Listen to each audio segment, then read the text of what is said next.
Olá, irmãos! Vamos iniciar nosso devocional dessa noite e hoje o tema da nossa reflexão será Evangelho de Lucas, capítulo 1, primeiro capítulo do livro de Lucas, dos versículos 31 até o versículo 35. Então, se você quiser abrir, Lucas, capítulo 1, versículo de 31 a 35, ok? Então, vamos começar.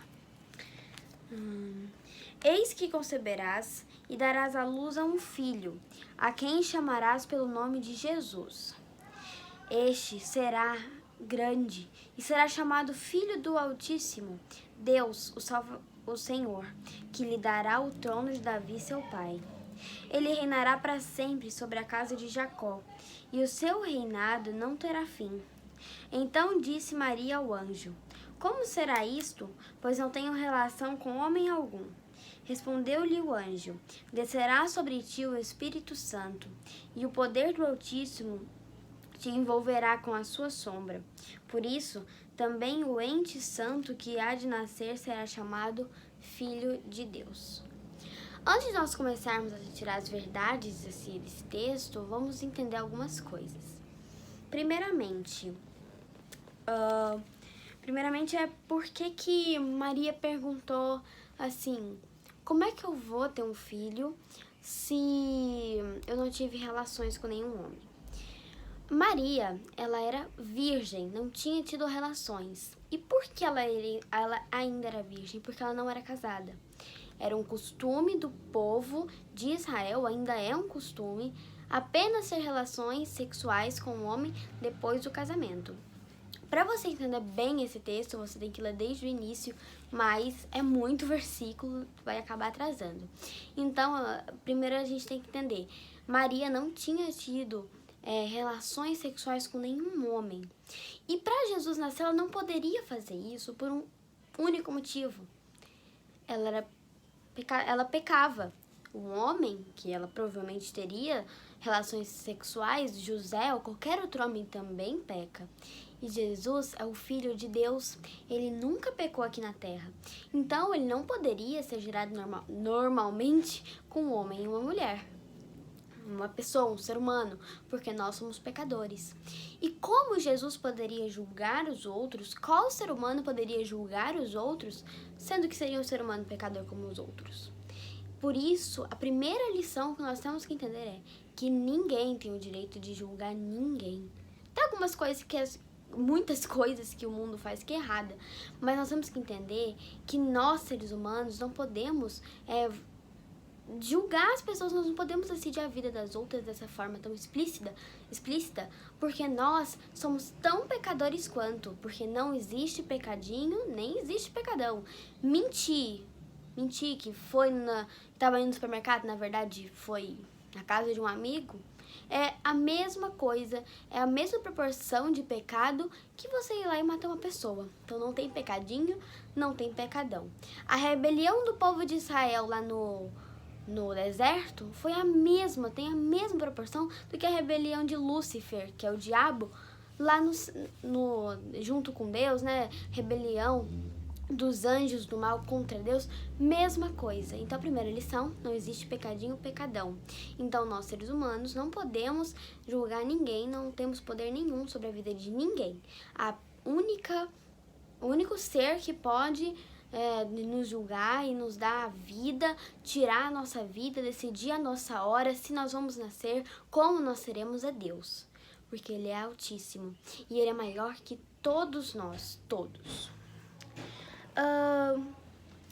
Jesus, ele nasceu numa época em que havia muito sofrimento para o seu povo, que eram os judeus. Então, ele era a esperança daquele povo. Por isso e por muito mais que ele fez por nós devemos sempre ser agradecidos. Ele era do povo de Israel e ele era uma esperança. Só que os judeus, eles tiveram uma esperança, eles acharam que Jesus, que o Messias, que eles esperam até hoje, seria uma pessoa, seria um ser que iria livrar eles do cativeiro né, do domínio romano naquela época, que eles eram dominados pelos romanos. Então, por que os judeus não acreditaram? Porque Jesus não mudou a situação dele em relação aos romanos, ele não reinou aqui na terra. Estou dizendo tudo isso para que nós possamos entender o significado da vinda de Jesus à terra e como isso foi importante, porque por mais que ele não tivesse libertado o povo judeu do domínio romano, ele libertou uma coisa muito mais importante do que aqui, nesse momento aqui físico, libertou a nossa alma. Ele nos permitiu que nós tivéssemos uma vida eterna e que novamente nós pudéssemos estar junto de Deus. Então, eu estou falando tudo isso, como eu já disse, para entender que a vinda de Jesus à Terra não é uma coisa que deve ser levada ele veio, bacana, legal. Não, ele nos salvou. Nós temos que ter consciência disso. Por que ele é chamado filho de Davi? Cara, você acabou de explicar que não podia ser de um homem e de uma mulher porque ele não pecou. Realmente, Davi não estava mais vivo nessa época. Foi muito depois disso. Ele foi o segundo rei de Israel. Depois disso já tiveram vários reis, vários outros cativeiros. Enfim. Por que ele é chamado filho de Davi? Primeiramente, porque ele é da tribo, ele é do mesmo povo, né? Ele é um judeu, nazareno, ele é um judeu, ele nasceu em Belém, assim como Davi também era de Belém, se não me engano, se não me falha a memória. Mas ele é do mesmo povo, da mesma tribo, ele veio da mesma tribo de Judá. Jesus é conhecido como, o herói de Judá, né? E também porque ele é da descendência. José era da descendência de Davi e ele era, né, da mesma tribo, né? Como eu disse. Além disso, ele também seria um rei. Então, quando fala que é filho de Davi, não realmente é um filho, nasceu. Não. É uma forma de demonstrar que ele era da mesma tribo, que ele seria um rei glorioso e que ele iria salvar, né, os judeus e o povo. Mas você pode perguntar, ele ia salvar os judeus, mas por que os judeus ainda estão aí, ainda estão sofrendo? Tiveram tantas outras guerras contra os judeus depois de Jesus vir ao mundo? Porque os judeus não aceitaram a ajuda que Jesus ofereceu, né? Eles não creram. Não que se eles crescem os problemas iam acabar, mas ele veio para os judeus, só que os judeus não quiseram saber, eles acharam que ele era um impostor. Então, ele não veio e ele ajudou os gentios. Depois dessas explicações em relação à concepção, as suas tradições e porquê do filho de Davi, agora nós vamos, né, realmente focar nesse texto. Primeiro, Deus sabe de tudo. Ele sabe de tudo, tanto é que uma coisa muito importante que nós devemos sempre perceber: Deus nunca pergunta, será que Jesus vai nascer? Será que ele não vai nascer? Será que vai abrir a terra? Será que o faraó... Não, ele não é assim, porque ele sabe de todas as coisas. Ele não tem meio, ele não tem início, muito estranho. Ele não tem início, ele não teve um dia que ele nasceu, uma hora, não teve. Ele é eterno e ele sabe de tudo, ele já viu, né? Para nós, ele já viu o começo, ele estava aqui no nosso presente e vai estar no nosso fim. Mas para Deus, tudo a mesma coisa, digamos assim, porque ele é eterno e ele sabe de tudo. E em nenhum momento nós devemos questionar que Deus sabe tudo, porque ele realmente sabe. E ele falou para Maria, Jesus vai nascer e vai ser o rei, vai ser o salvador. Então, a primeira coisa nós temos que entender é que Deus é muito maior que nós, muito maior.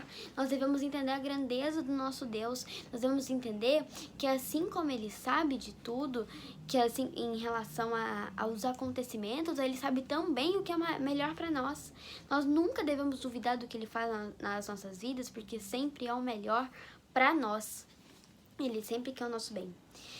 E sabendo de tudo, essas promessas sempre são cumpridas. Nada do que ele disse deixou de acontecer. Os judeus acham que até hoje, quantos anos depois de Isaías, os profetas que anunciaram a vinda de Cristo, quantos anos depois até hoje, os judeus esperam, e eu tenho certeza que muitos judeus desistiram dessa promessa. Falaram, Deus não vai cumprir isso nunca. Estamos aqui, faz mais de 2000 anos, nós estamos aqui esperando o Messias e não chegou ainda. Obviamente, ele já veio há 2020 anos atrás, mas os judeus não sabem disso e muitos judeus deixaram de acreditar, mas nós devemos sempre acreditar porque as promessas, elas são cumpridas. Pode demorar 1 ano, 2, 3, 4, 5, quantos anos forem, mas vai cumprir. Abraão, quantos anos Abraão e Sara esperaram para que a promessa de Deus fosse cumprida, que nasceria Isaac? E eles duvidaram. Tanto é que Abraão deitou-se com a serva e teve um outro filho. Mas nós não devemos duvidar, porque mesmo assim, ele foi cumprida aquela promessa. E quando Abraão disse, e Deus disse a Abraão que ele teria uma descendência muito numerosa, e aí o que Deus fala para ele? Vai, leva seu filho para ser sacrificado.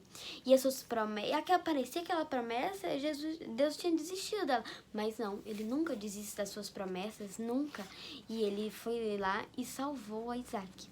Então, nós devemos nunca, Deus, como diz uma música, Deus é um Deus de promessas. E ele não é homem para mentir. Tudo pode passar, tudo pode mudar, mas sua palavra vai se cumprir. Bom, nós devemos também, vamos falar um pouco agora da concepção. Como eu já expliquei, né? Jesus foi gerado pelo Espírito Santo. Então muita gente pode perguntar, mas ele pode não ter tido um pai, de verdade, um pai humano, mas ele teve uma mãe, que também era uma pecadora, sim, ela era uma pecadora. Porque se fosse para escolher uma que não fosse pecadora, não tem como. Mas você pode se perguntar assim, se ela era uma pecadora, como é que ele nunca pecou? Porque a concepção foi feita pelo Espírito Santo no ventre de Maria. Não foi feita, digamos, normalmente. Então, ele é filho de Deus. Espírito Santo é um da Trindade, ele é um Deus da Trindade, né? Eles são o mesmo, ao mesmo tempo eles são 3. E ele também é Deus, então ele é um filho de Deus. Nisso fica provado que o Espírito Santo também é Deus. Então, aqui está, né, a prova disso. Descerá sobre ti o Espírito Santo, e o poder do Altíssimo te envolverá com a sua sombra. Por isso, também o ente santo que há de nascer será chamado Filho de Deus. Deus é maior que todos nós. Maior que Maria, maior que eu, maior que você, maior que Davi, maior que Moisés. Todo mundo pode achar, nossa, Moisés é a melhor pessoa do mundo, do universo, porque ele foi lá, salvou. Não, ele também pecou como todos nós. Ele não viu a terra prometida, não entrou, não conquistou, porque ele pecou. Ai, Davi é a melhor pessoa do mundo. Não, ele também. Ele cometeu um pecado quando assassinou o marido de Batseba, Urias, de uma cidade, que agora me fugiu o nome, mas quando cometeu adultério com Batseba, quando a engravidou, ele também cometeu pecados. E muitos personagens não terem mostrado, né, os seus pecados na Bíblia, não sei, pode ter algum, pode, mas mesmo assim, eles também com certeza pecaram. Abraão pecou quando não confiou na promessa, deitou com a serva, e muitos outros também pecaram. Jonas, que era um profeta, né, que era um missionário, ele também pecou. Então, todos nós, todos nós pecamos, e Deus é maior que todos nós. Não há ninguém que nunca pecou na face da terra, porque isso começou do primeiro homem e da primeira mulher. Então, todos depois disso pecaram. Todos. Deus é o único que não pecou. Jesus foi o único que esteve aqui na terra, que é um ser humano que não pecou, que foi, né, um ser humano e não pecou, porque ele era Deus. Então, só Deus é maior que todos nós, porque ele não tem contato com o erro. Ele sabe o que é o erro, mas ele nunca errou, né? Ele nunca teve experiência para saber o que é um erro. Ele sabe porque ele sabe de todas as coisas. E ele é muito maior porque ele nunca pecou. Nós devemos ter fé como Maria. Como Maria teve fé. Maria, Ela podia ter dito assim, não, eu não posso fazer isso, eu não posso. Com que cara eu vou chegar pro meu noivo José e vou falar, eu tô grávida? Não é assim que nós devemos agir como Maria. Está bem, que seja feita a sua vontade soberana na minha vida. Aqui mais pra frente, no capítulo 30, no versículo 38 diz: Então disse Maria, aqui está a serva do Senhor, que cumpra-se em mim conforme a tua palavra. E o anjo se ausentou dela. Então ela confiou, e assim como ela, nós devemos confiar. Você pode falar assim, no catolicismo, Maria, ela é uma santa. José, né? Mas não. Mesmo tendo confiado aqui, ela não é uma santa. Não é. Porque ela também já cometeu pecados. Então você pode pensar, eu acho que ela é uma santa. Realmente, ela fez uma coisa muito boa, mas ela não é uma santa porque ela também pecou. Ser santo é muito sério. A gente usa, né, aqui, nós seres humanos usamos esse você é uma santa, você não faz nada de errado. Pra nós pode ser santo, pode ser uma coisa simples, mas não é, uma coisa muito séria. Tanto que é que um dos Deus, né, da Trindade, de Deus Pai, Deus Filho e Deus Espírito Santo, é o quê? Espírito Santo, ele realmente é santo. Então, nós devemos ter muito cuidado quando nós chamamos alguém de santo. Quando nós chamamos alguém de santo, eu também já chamei muita gente de santa, mas quando nós vamos realmente idolatrar uma pessoa que já passou por ser santo, nós temos que tomar muito cuidado, porque nenhum ser humano além de Jesus foi santo, é santo e será santo. Ninguém. Nós devemos sempre agradecer. Assim como Maria, com certeza deve ter agradecido por ter sido escolhida, nós devemos agradecer por tudo, até pelas coisas ruins, até pelas coisas que a gente não queria que acontecesse, a gente deve agradecer, porque nós, como eu já disse, Deus sabe de todas as coisas e Ele realmente, certamente, está fazendo o que é melhor para nós. Assim como Maria, nós devemos obedecer e agradecer, sermos gratos pela vida que nós temos, porque por mais que nós possamos ter dificuldades, nossa vida é muito boa, com certeza. Porque para nossa vida ser boa, para nossa vida ser boa, para que nós possamos ser completos, basta nós termos Jesus no nosso coração. E isso nós já temos. Quando Paulo recebeu aquele espinho na carne e orou 3 vezes e falou, Senhor, por favor, tira esse espinho que eu não tô aguentando de dor, o que ele disse? A minha graça te basta. O que ele quis dizer? Eu basto para você. Eu sou, eu tenho amor, eu sou suficiente para sua vida. E é assim que ele é. Nós devemos agradecer pelo simples fato de nós termos Deus, Jesus, né? Nosso Deus na nossa vida, nós já devemos agradecer por isso, porque isso nos basta. Assim como a graça de Deus bastou para que Paulo conseguisse conviver com aquele espinho na carne, ele basta para nós. Nós temos os nossos espinhos também, não é mesmo? Nós temos o nosso espinho, não pode ser um espinho, nem sabemos se era um espinho, pode não ser uma coisa aqui carnal, da pele, mas nós temos os nossos problemas, nós podemos considerar que esses nossos problemas são os nossos espinhos, e quando nós começamos a nos queixar, nós temos que lembrar, a graça de Deus me basta. Então nós devemos entender isso, devemos ser gratos, devemos ter fé como Maria teve, e valorizar tudo que Jesus fez por nós. Espero que essa palavra tenha ajudado os irmãos. Hoje está um pouco mais comprido que o normal. Agora vamos para os pedidos de oração. Nós temos que orar pelos idosos da igreja, amigos e familiares não crentes, vida da irmã Cristiane, pelos profissionais de saúde, famílias com dificuldades financeiras, famílias desempregadas, famílias que estão, com mudança, estão com problemas. Nós devemos orar. Devemos orar pelos pastores e suas famílias, devemos orar pelo Brasil e pelo mundo, pelos enfermos com Covid, eu vou falar o nome de alguns, mãe do pastor Silvio, Eurípedes, genro da irmã Conceição, Pedro Henrique, Ercimar, se não me engano, me perdoe se eu falei errado, amiga da irmã Marli, primo do irmão Tim, que é o Samuel, pai da Lara, amiga da Thalita, realmente. Nós devemos orar por essas pessoas com Covid. O Covid está sendo uma doença muito séria. Nós devemos orar para que Deus faça a sua vontade na vida de cada um.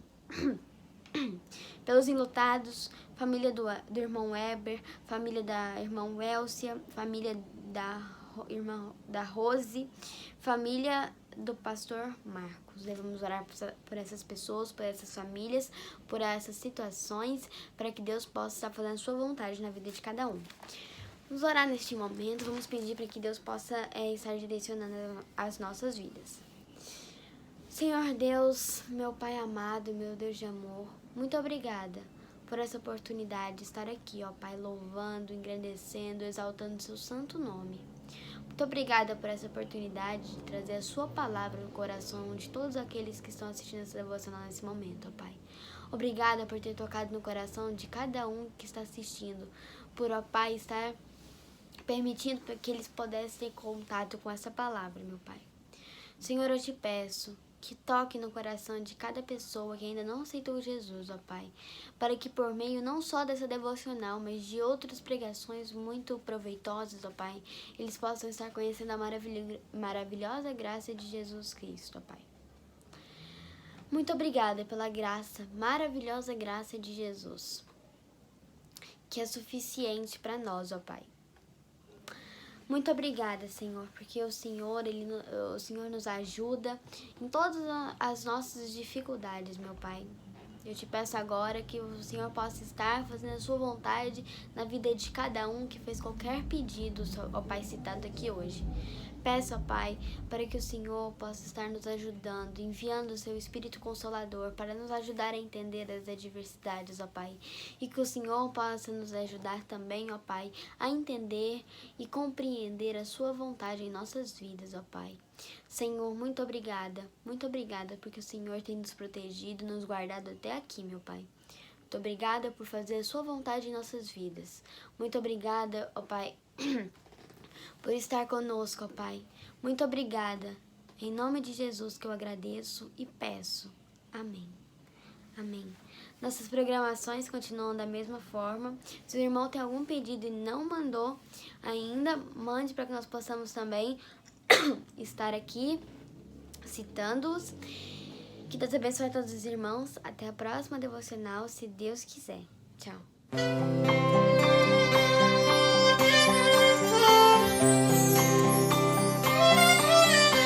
O seu amor por mim é bem maior do que eu possa imaginar.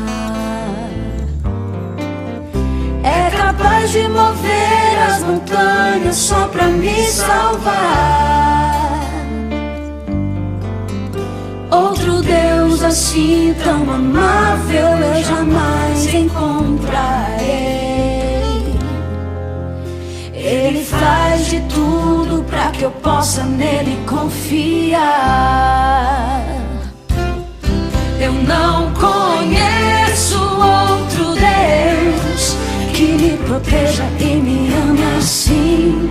Eu não conheço outro Deus que em suas asas posso descansar. Eu não conheço outro Deus que me faz levantar se eu cair. Eu não conheço outro Deus tão poderoso como meu Senhor.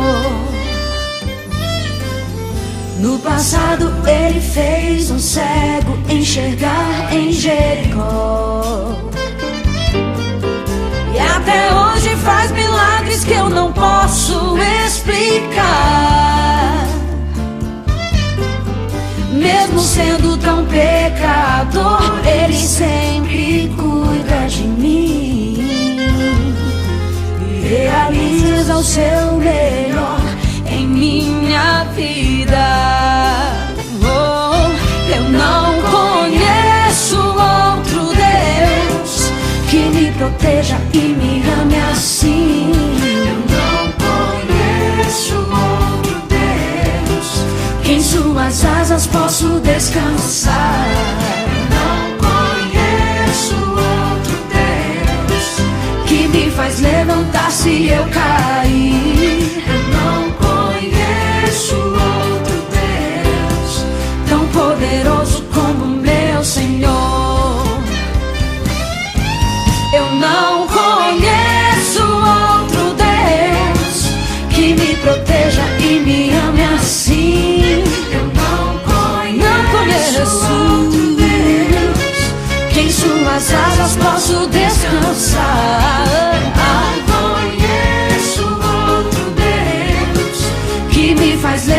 se eu cair.